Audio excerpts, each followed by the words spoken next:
Hello friend, welcome back to my YouTube channel agriculture with Deepak. इस वीडियो में हम हड़प्पा के सभ्यता के बाद यानी मोहनजोदड़ो से पढ़ेंगे। ठीक है, तो इसके पहले हम मोहनजोदड़ो को पढ़ने से पहले हम जो पुराना पढ़ चुके हैं उसको एक बार रिकॉल कर लेते हैं। ठीक है, तो जो हमारा हिस्ट्री थी, ठीक है, जो हिस्ट्री का हम जो अध्ययन किए हैं उसको तीन प्रकार से किए हैं। प्रागैतिहासिक काल डिवाइड किया, मतलब उसको इतिहास को तीन भागों में डिवाइड किया गया। प्रागैतिहासिक काल, आद्य ऐतिहासिक काल, ऐतिहासिक काल। प्रागैतिहासिक काल को चार भागों में डिवाइड किया था। पूरा पाषाण काल, मध्य पाषाण काल, नव पाषाण काल और ताम्र पाषाण काल। पूरा पाषाण काल मतलब कि ये था कि जिसमें आदि मानव, इनमें मानव जो थे उनको आदि मानव कहा जाता था। ये मानव जो थे खानाबदोश थे, मतलब खाद्य संग्राहक थे। यहाँ जो हथियार यूज किए जाते थे, पत्थर के बड़े बड़े पत्थरों के हथियार यूज किए जाते थे शिकार के लिए, इसलिए आखेटक भी थे, इनको आखेटक भी कहा जाता है। और इनकी मेन उपलब्धि क्या थी? आग की खोज। पूरा पाषाण काल में आग की खोज हुई थी। दूसरा था आपका मध्य पाषाण काल। मध्य पाषाण काल क्या था? इसमें जो हथियार थे वो छोटे हो गए थे, आकार में छोटे थे हथियार, इसलिए इनको माइक्रोलिथ भी कहा जाता था। और यहाँ के लोग, जब मध्य पाषाण में लोग क्या करने लगे थे? अंत्योष्टि करने लगे थे। अंत्योष्टि का मतलब था अंतिम संस्कार भी करना सीख गए थे या अंत्योष्टि करते रहे। फिर आपका नव पाषाण काल है, ठीक है, या उत्तर पाषाण काल भी इसे कहा जाता है। इसमें कृषि, पशुपालन, पहिया, इसमें पहिया की मेन उपलब्धि क्या है? पहिया की खोज की, तो कृषि चालू हो गया था, पशुपालन भी चालू हो गया था। और पहला जो पालतू पशु हमारा क्या था? कुत्ता था। ठीक है, और यहाँ जो खेती चालू हुई थी, जौ एवं गेहूँ की चालू हुई थी 7000 ईसा पूर्व में। ठीक है, पाकिस्तान के सुलेमानम के इधर पहाड़ियों के बीच में चालू हुई थी। मानव द्वारा पहला पालतू पशु कौन था? कुत्ता था। अब आता नेक्स्ट था हमारा ताम्र पाषाण काल। ताम्र पाषाण काल मतलब तांबे की खोज हुई थी, इसलिए इसको ताम्र पाषाण काल कहा गया। ठीक है, और जो आपका कुलडीवा, इलाहाबाद में एक कुलडीवा नामक स्थान है जहाँ से पहली बार चावल के साक्ष्य मिले थे। दूसरा था हमारा आद्य ऐतिहासिक काल। ठीक है, पहला प्रागैतिहासिक काल, उसमें चार थे। फिर आपका आद्य ऐतिहासिक काल, उसमें सिंधु सभ्यता है। ठीक है, सिंधु सभ्यता मतलब कि वह सभ्यता जो सिंधु नदी के तट पर स्थित थी, उसे सिंधु सभ्यता कहा गया था। ठीक है, इसकी खुदाई चालू हुई थी, हड़प्पा से स्टार्ट हुई थी, इसलिए इसको हड़प्पा सभ्यता भी कहा जाता है। सिंधु सभ्यता की जानकारी चार्ल्स मैसन ने दी थी। मतलब मैसेज किसने दिया? मैसन ने दिया। सर्वेक्षण किसने किया? वो थे आपके जेम्स कनिंघम ने किया था। और इसका एरिया कितना था? मतलब पूरा एरिया कितना था हड़प्पा का? 13 लाख वर्ग किलोमीटर। ठीक है, इसका जो नामकरण किसने किया? जॉन मार्शल ने किया था। पहली खुदाई इसमें दयाराम साहनी ने की थी। ठीक है, और इसका एरिया कैसा था? त्रिभुजाकार था। ठीक, तो और सिंधु सभ्यता की सबसे पहली शहरी, ये जो सिंधु सभ्यता होती है विश्व की सबसे पहली शहरी सभ्यता थी।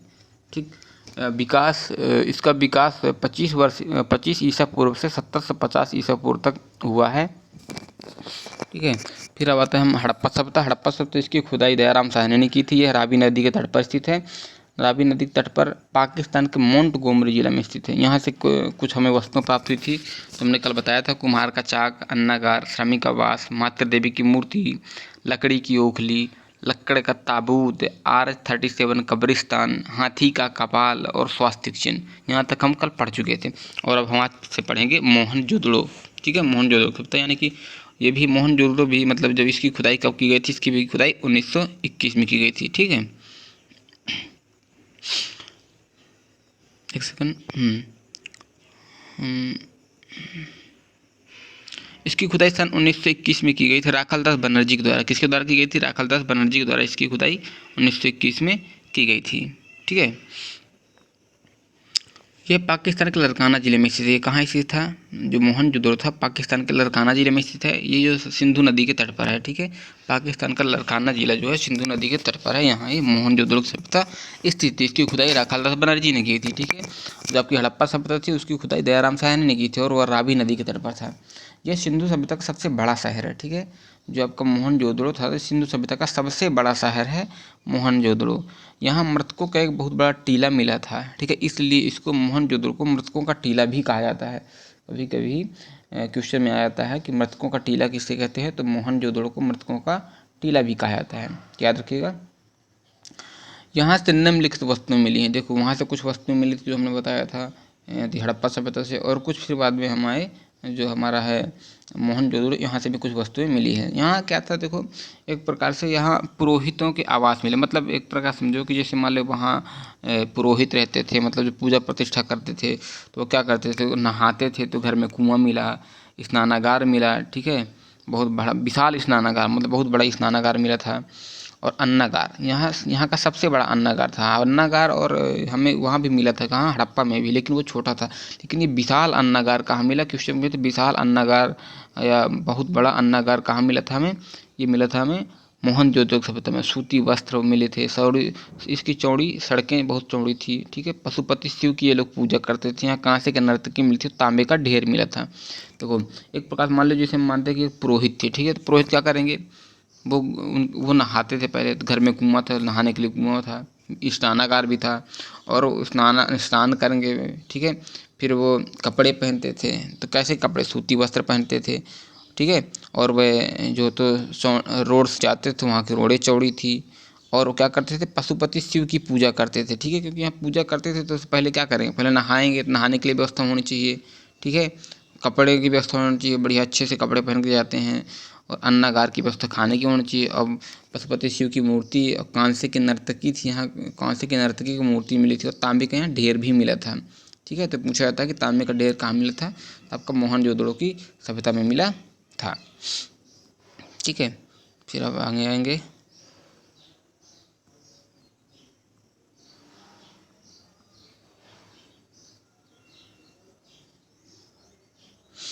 फिर हमारा मोहनजोदड़ो का अन्नागार सिंधु सभ्यता का सबसे बड़ा भवन या इमारत है, ठीक है। सिंधु सभ्यता की जो बताया था हम ना कि अन्नागार जो सबसे भारी थे, ठीक है। सिंधु सभ्यता का सबसे बड़ा भवन या इमारत अगर देखा जाए तो अन्नागार ही था। फिर हमारा आता है दूसरा तीसरा चंद्रहुदड़ो, ठीक है। हमारा वो हो गया मोहनजोदड़ो सभ्यता हो गया। अब आता है हमारा चंद्रहुदड़ो, इसकी खुदाई 1931 में हुई थी। देखो आपकी हड़प्पा की और मोहनजोदड़ो की खुदाई 1921 में हुई थी, ठीक है। उसकी हड़प्पा की खुदाई किसने की थी, दयाराम साहनी ने की थी। और आपका मोहनजोदड़ो की खुदाई किसने की थी, मोहनजोदड़ो की खुदाई की थी आपने राखालदास बनर्जी ने। और आपका जो चंद्रहुदड़ो है, चंद्रहुदड़ो की खुदाई किसने, गोपाल मजमूदार नामक व्यक्ति ने, गोपाल मजमूदार ने चंद्रहुदड़ो की खुदाई की थी 1931 में। ये कहाँ स्थित है, ये पाकिस्तान में सिंधु नदी के तट पर स्थित है, ठीक है। तो ज़्यादातर सभी सिंधु नदी के तट पर, इसीलिए इसको सिंधु सभ्यता कहा जाता है। जो आपकी हड़प्पा सभ्यता है वो रावी नदी के तट पर है, वो भी सिंधु नदी से जाकर, रावी नदी भी सिंधु नदी से आगे जाकर के मिल जाती है, ठीक है। यही एकमात्र शहर है, मतलब चंद्रहुदड़ो ही एकमात्र शहर है जो दुर्ग रहित है। मतलब जितने भी हमारे हड़प्पा सभ्यता हो गया, मोहनजोदड़ो, और भी जो भी सभ्यताएं आएंगी, उनमें सभी में चारों तरफ से दुर्ग था। दुर्ग का मतलब क्या होता है, उसकी जो चारों तरफ से एक पूरा बाउंड्री थी, ठीक है। लेकिन यही एक मात्र शहर था, कौन, चंद्रहुदड़ो, जहाँ जो दुर्ग रहित थे। यहाँ दुर्ग नहीं पाए थे, क्वेश्चन कई बार पूछा गया है, तो आप याद रखिएगा।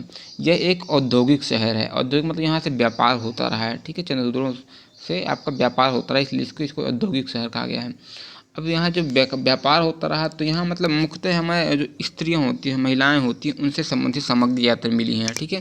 जैसे मेकअप की सामग्री, मेकअप सामग्री कौन करता है, मेकअप महिलाएं करती हैं। लिपस्टिक मिला था, शीशा मिला था, मन का मतलब घड़ा होता है, मन का मतलब घड़ा होता है, गुड़िया मिली थी खेलने के लिए, सुई मिली थी। महिलाएं क्या होती भाई, यहाँ चंद्रहुदड़ो में महिलाओं के बारे में ही सब कुछ मिला है। तो इसका मतलब ये है कि महिलाएं क्या करती हैं, मेकअप करती हैं, मेकअप सामग्री, लिपस्टिक लगाती, बहुत ही ज़्यादा पोतती हैं, लिपस्टिक भी हो गया। शीशा तो जनरली होती ही है। मन का घड़ा, पानी पीने के मन का उपयोग किया था। जो बच्चे थे वहाँ के, उनके लिए गुड़िया थी, गुड़िया मतलब मिली। सुई, अब जो खाली महिलाएं बैठी होती है क्या करती हैं, सुई लेकर के कुछ ना कुछ बुनती रहती हैं। अलंकृत ईंट भी मिली थी। अब महिलाएं हैं यहाँ का, इनका जो तो मेन काम अलंकृत ज़्यादा ये करती हैं, ठीक है। तो बिल्ली का पीछा करता हुआ कुत्ता भी यहाँ इसका भी वो मिले थे, ठीक है। इसके साथ मिले थे, बिल्ली का पीछा करता हुआ कुत्ता भी मिला था इसमें। ये तुम्हारा क्या हुआ, चंद्रहुदड़ो, ठीक है। अब चंद्रहुदड़ो के बाद हमारा आता है रोपड़ की सभ्यता।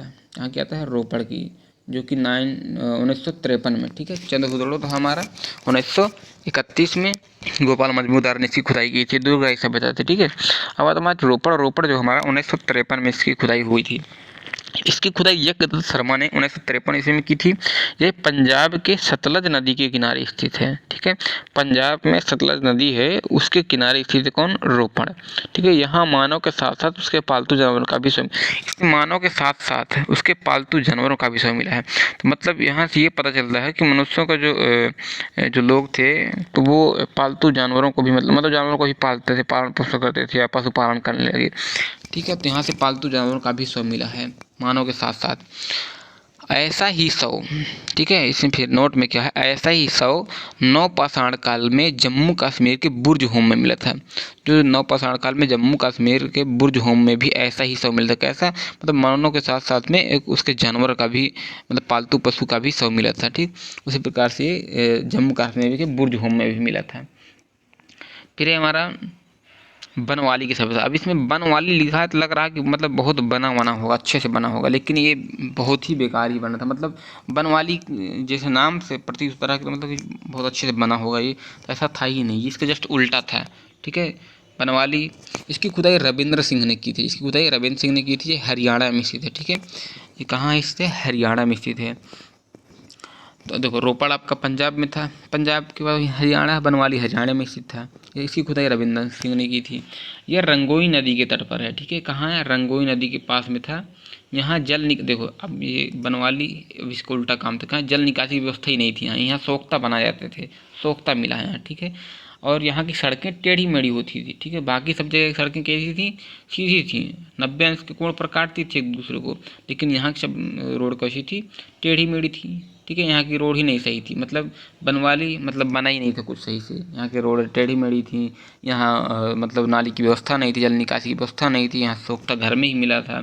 ठीक है, इस प्रकार से हमारा बनवाली होता है। बनवाली की खुदाई रविंद्र सिंह ने की, हरियाणा में स्थित है। कहाँ, रंगोई नदी के तट पर स्थित है। फिर आता है हमारा कालीबंगा। कालीबंगा, देखो कालीबंगा, कालीबंगा का अर्थ होता है काली चूड़िया। ठीक है, काली मिट्टी की चूड़िया कालीबंगा का अर्थ होता है। इसकी खुदाई बीके थापड़ और बीबी लाल ने की थी। ठीक है, और इसमें अब देखो मेन इसमें क्या है कि इसमें चूड़ी मिली थी, काली चूड़ी मिली थी मिट्टी की। ठीक है, तो इसमें अलंकृत ईंट भी मिले आपके, चूड़ी मिली, जोता हुआ खेत, हल एवं हवन कुंड मिले। इसमें हवन कुंड भी मिले थे, मतलब बढ़िया पूजा प्रतिष्ठा होती रही यहाँ। और जोता हुआ खेत प्लस हल भी मिला था। ये राजस्थान में सरस्वती नदी, सरस्वती नदी का पहले का नाम घग्गर था। ठीक है, पहले इसका नाम घग्गर था। तो नदी के किनारे कौन से, राजस्थान में सरस्वती नदी के किनारे राजस्थान में मिले हैं। क्या, कालीबंगा स्थान है। ठीक है, कालीबंगा में क्या है, हमारी काली चूड़ियाँ मुख्यतः मिली थी। ठीक है, इसमें जोता हुआ खेत भी मिला था और हवन कुंड भी मिला था। ये सरस्वती की घग्गर नदी के किनारे में, सरस्वती या घग्गर नदी के किनारे में स्थित है। ये बीके थापड़ ने इसकी खुदाई की तथा बीबी लाल ने, दो लोगों ने यहाँ की खुदाई की थी, बीके थापड़ और बीबी लाल ने की थी। नेक्स्ट है अपना धौलावीरा। धौलावीरा आपका गुजरात में है, पता ही होगा आपको धौलावीरा कहाँ है। धौलावीरा आपका गुजरात में। ठीक है, गुजरात की राजधानी क्या है, गांधीनगर है। धौलावीरा गुजरात में था, गुजरात में स्थित है। यहाँ सिंधु सभ्यता का सबसे बड़ा स्थल, यह सिंधु सभ्यता का सबसे बड़ा स्थल, अगर बात की जाए सिंधु सभ्यता का सबसे बड़ा स्थल क्या है तो है धौलावीरा। ठीक है, इसकी खुदाई रविंद्र सिंह ने की थी। रविंद्र सिंह ने और किसकी खुदाई की थी, रविंद्र सिंह ने और बनवाली की खुदाई की थी। धौलावीरा और बनवाली दोनों की खुदाई रविंद्र सिंह ने की है। धौलावीरा कहाँ स्थित है, गुजरात में स्थित है। ठीक है, इसमें कुछ ज़्यादा खास नहीं, बस इतना याद रखना कि सबसे बड़ा स्थल था कौन, धौलावीरा सबसे बड़ा स्थल था। फिर था आपका सुरकोटदा। सुरकोटदा जो था यह गुजरात में स्थित है। यहाँ से कला संवर्धन मिला है। ठीक है, यहाँ से क्या मिला, कला संवर्धन था, घोड़े की हड्डी मिली है। सुरकोटदा में, ये गुजरात में स्थित है। सुरकोटदा तुम्हारा धौलावीरा दोनों क्या थे, गुजरात में स्थित हैं। और यहाँ जो था आपको क्या मिला, कला संवर्धन मिला था, हड्डी मिली है, किसकी, घोड़े की हड्डी मिली और कला संवर्धन। फिर लोथल आता है। ठीक है, तो लोथल क्या था, ये भी सिंधु सभ्यता का ये बंदरगाह स्थल, लोथल क्या था, ये बंदरगाह स्थल था सिंधु सभ्यता का, बंदरगाह था ये। यहाँ गोदीवाड़ा मिला है। ठीक है, और यहाँ के दरवाजे, क्या था कि लोथल में क्या था कि यहाँ से व्यापार होता रहा है।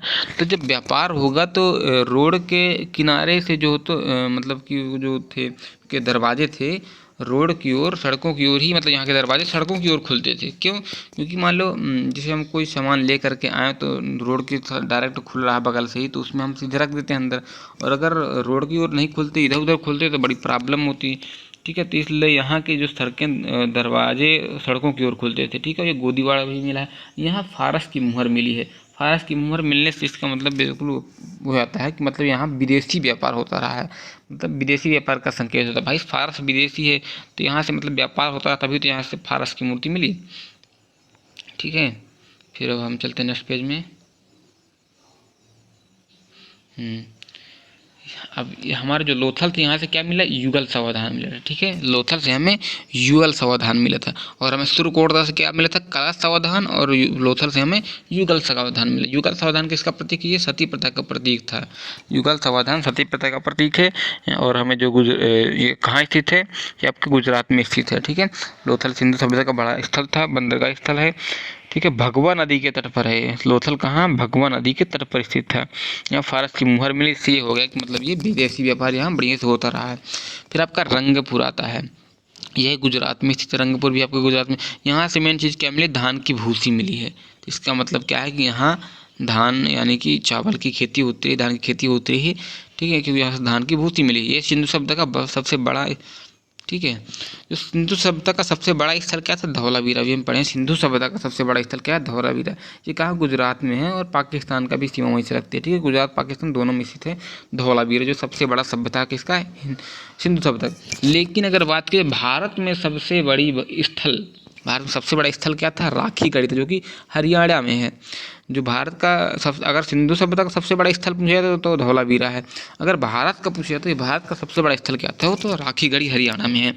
सिंधु सभ्यता का सबसे बड़ा शहर कौन सा, मोहनजोदड़ो था। ठीक है, सिंधु सभ्यता का सबसे बड़ा शहर मोहनजोदड़ो था। जो सिंधु सभ्यता कैसी व्यवस्था थी, शहरी व्यवस्था थी। ठीक है, शहरी सभ्यता थी सिंधु सभ्यता। अब इसकी कुछ विशेषताएं हैं देखो, जो कि इंपॉर्टेंट है बहुत ज़्यादा। सिंधु सभ्यता एक नगरीय या शहरी व्यवस्था थी। ठीक है, और यहाँ की जो सड़कें थी एक दूसरे को समकोण पर काटती थी, मतलब ऐसे काटती, जैसे एक सड़क ऐसे आ गई तो एक सड़क ऐसे होगी, ऐसे यहाँ 90 कोण, मतलब यहाँ की सड़कें कैसी थी, बिल्कुल सीधी थी और एक दूसरे को समकोण पर काटती थी।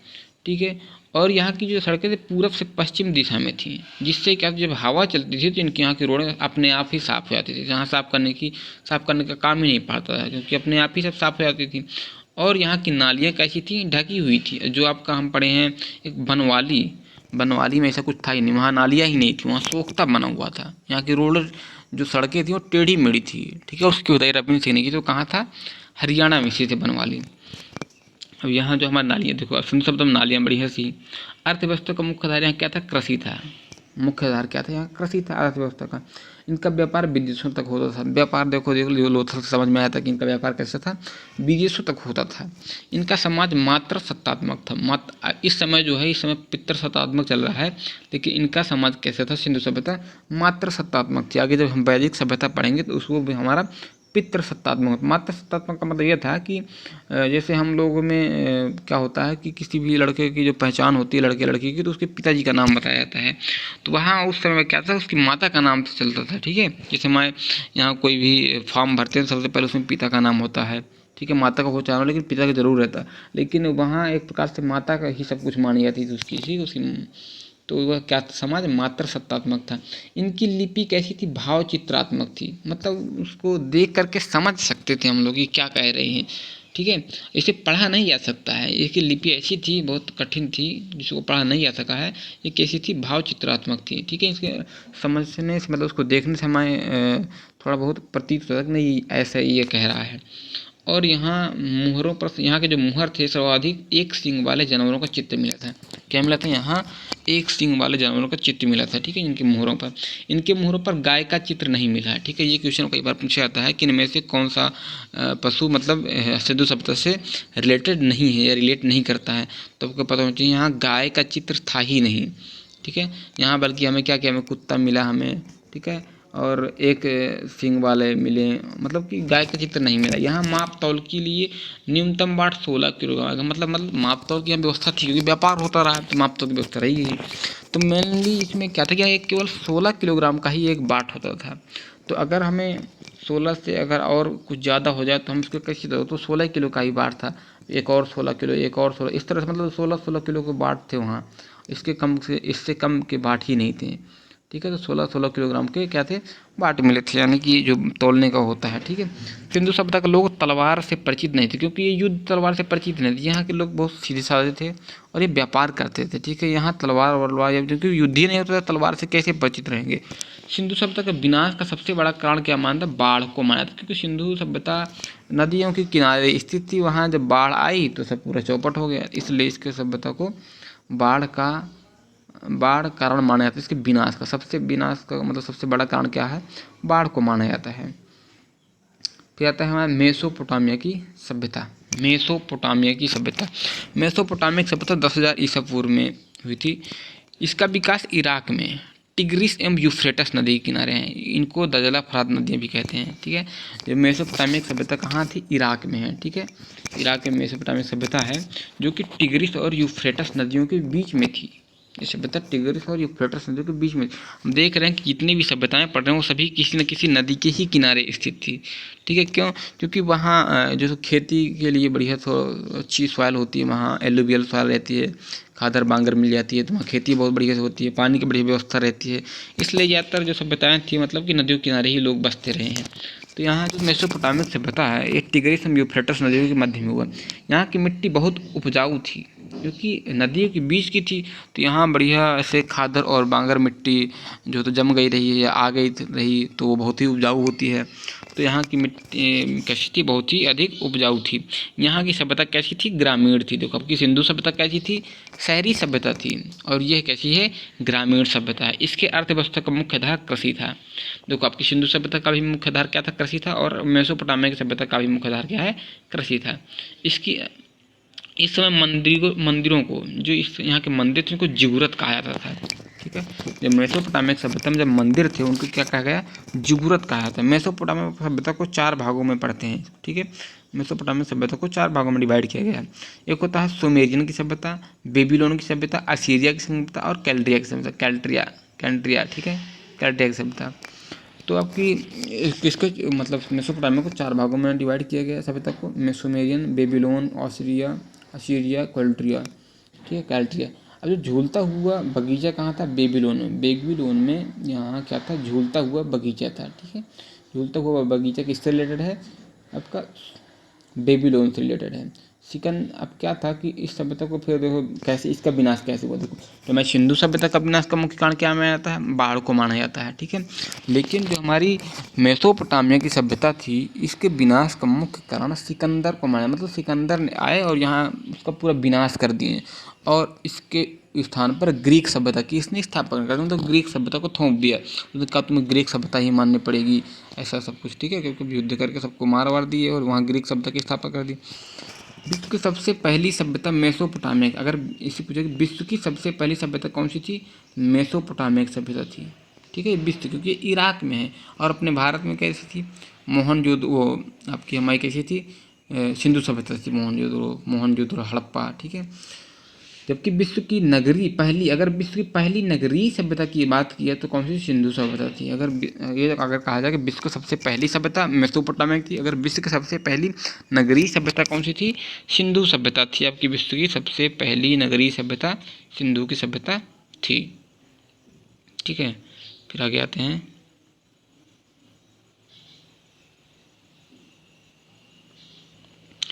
मिस्र की सभ्यता। ठीक है, मिस्र की सभ्यता ये रेगिस्तानों में स्थित है। मिस्र जो हमारा रेगिस्तान में, पूरा मिस्र ही पूरा रेगिस्तान में ही है, क्योंकि और ये नील नदी के देन है। मिस्र को नील नदी की देन कहा जाता है, नील नदी का वरदान कहा जाता है। ये रेगिस्तानों में स्थित है। इस सभ्यता का विकास फिरौन नामक एक राजा थे वहाँ के मिस्र के, उसके नेतृत्व पर मतलब इस सभ्यता का विकास किया गया था। इस सभ्यता में पिरामिड, सूर्य कैलेंडर तथा मम्मी का विकास हुआ था। ठीक है, मम्मी क्या होता है, मतलब ऐसा होता है कि जैसे फिरौन है, फिरौन का मम्मी अभी भी मतलब कि सुरक्षित है, क्योंकि क्या करते थे ये लोग, किसी भी व्यक्ति का जब शरीर को मतलब सुरक्षित रखना होता तो कोई केमिकल्स होते उनको लेप उसके पूरे शरीर में लगाए थे, और उसकी जो शरीर उसी तरह मतलब पूरा रखा रहता था।